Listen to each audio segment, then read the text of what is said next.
What's up? Welcome back to Siris King show. Talk a little politics in this episode. I've been noticing, Candace Owens is a personality I have observed for a long time. When I first saw her, I didn't like her. Then over time, I've become neutral. Some stuff I like, some stuff I don't like. And while I wouldn't call myself a fan, and I don't know if I would say, because on topics, I'm more of a libertarian, but I'm like the new I don't like to use the word new age because I know this was a spiritual channel, but I'm like, for some libertarians, I'm not libertarian, meaning I would use Marxism as a way to critique the capitalist class, and I don't. I think libertarians tend to ignore the imperialism that America and the West have done over time, and they're idealistic about the country. I'm idealistic about the concept of America. It's a big difference. But, Candace Owens is a conservative, but a Republican conservative. And if I have to have a major critique on her, it would be that, to me, she should and again, she's what she does. She's very successful. And this is what this video is about, really. I get surprised when people are surprised how quickly, not even quickly, how big she is. She's huge. She got fired from the Daily Wire, and I'm not going to say it's a mistake for them because they obviously were going to clash politically with her. But I know that they didn't expect her. She launched her own platform, her own show at least, and it's killing it in the numbers. And they probably, if I had to guess, they probably would have been surprised about that. But I've been seeing she has a faithful audience, and even her haters. A lot of times, when you are doing politics in this game, it's like 50-50. No matter what you do, the other side's gonna hate you anyway, right? I can come and say straight up, I'm not gonna vote for Donald Trump, right? Now, if you put a gun to my head, I'm a third party guy, right? So if you put a gun to my head, yeah, I'll vote for Trump over Biden. Now, with that statement, right? With that statement, the left would say I'm pushing Trump, and they will come at me like I'm telling people to vote for Trump. And a lot of the times it's because, and I could cover that another video about Trump deranged syndrome, so I don't want to talk too much about Trump. But a lot of times both sides don't want to see what's the problem, because when you say Republicans, when you say Democrats, those are corporate parties. You could spin it any way you want to spin it. Those are corporate parties. They may tap into the conservative and so-called liberal base, and I say so-called because I don't really think a true left exists in America.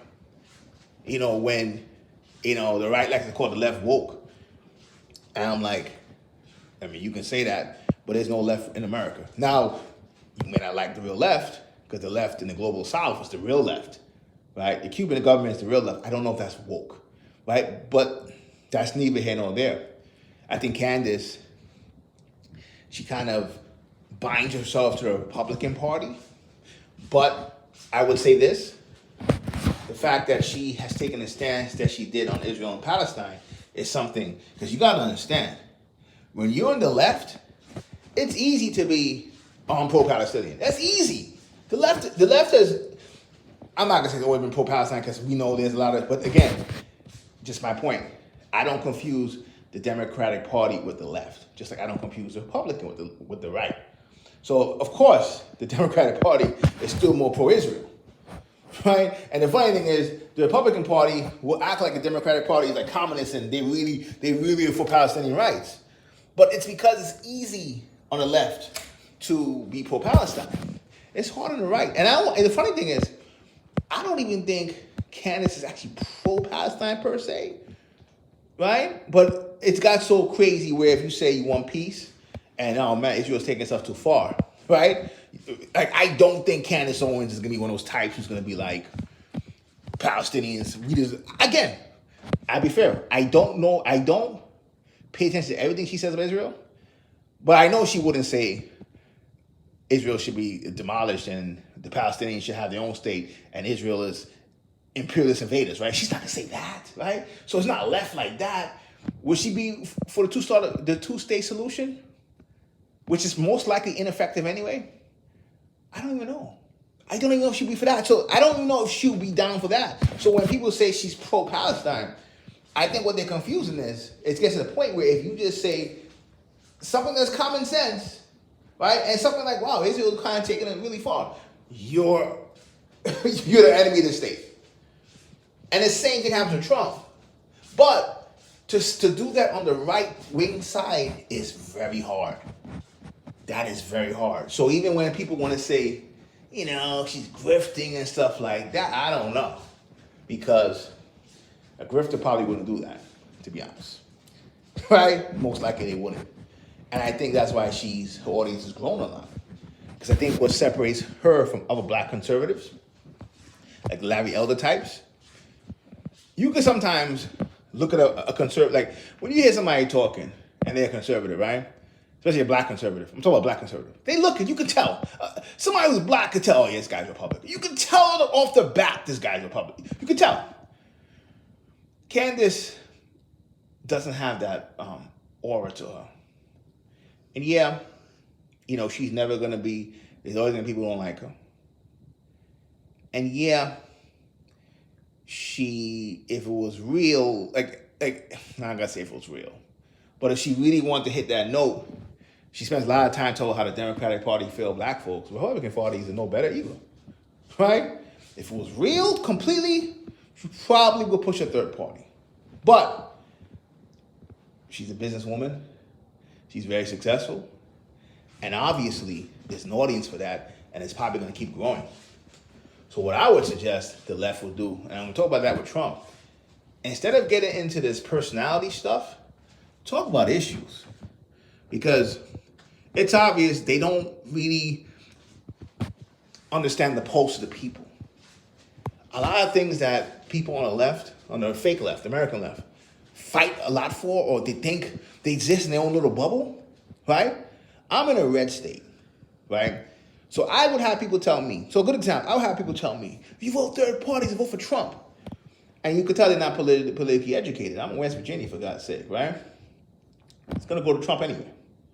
So what they should have said is, if I was in a swing state, like there's plenty of people who sometimes vote third party, and if they're in a swing state, they will vote for one of the major two that they think, whatever, serves their interests, right?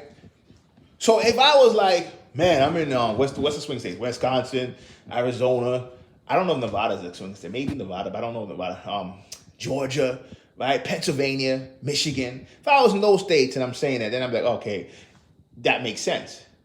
But when you're saying, oh, you vote for third parties and just throwing your vote away, you're looking like a coach yourself, and uneducated, your political mind hasn't been nourished much, because that's not even true. But that's because they exist in their own echo chamber. And when people call it, when people say shit lips, makes sense. And, Candace, I gotta give it to her. She has a lane, and she's getting bigger. And, she's probably making a lane that other people are gonna follow, in that sense. And I just think that in the future, especially when it comes to black votes, because I think this country's strange, right? We live in a black and white society. We have other races here, and Latinos have come in as a third race. But we would, if you go to the media, you would hear, oh my God, Trump might get 20% of black vote, 25% black vote. Trump is gonna get 55% Latino vote. Latinos have the numbers. That should be spoken about more than the black vote, to be honest. But they speak about the black vote because we exist in a country where both political parties are still coming from this two black and white type of thinking, literally, paradigm, and America is changing. And whichever party adapts to that change will be in power, right? Unfortunately, because I think both parties suck. And I think this country would do better with 3 or 4 parties. But I'm not gonna lie, just having political parties, by more than 2 parties by itself is not a guarantee. Canada has more than 2 parties. They're having problems too. So, Candace Owens. So, of course, if I'm coming from the moral, not even the moral, but the honorable standpoint, because shit, if I was a fucking grifter, it would be easy for me to go right wing and just nuke Democrats all day. It's a black guy. Man, it's better to your bank account. But I will be against. I mean, I don't really believe that. So there's nothing. So for me, I can't do what she does. But I have to. I do know game, and game respect game, and I went for neutral on her. I want to say I like her, but I respect her gangster. So, Siris King. Until next time, peace.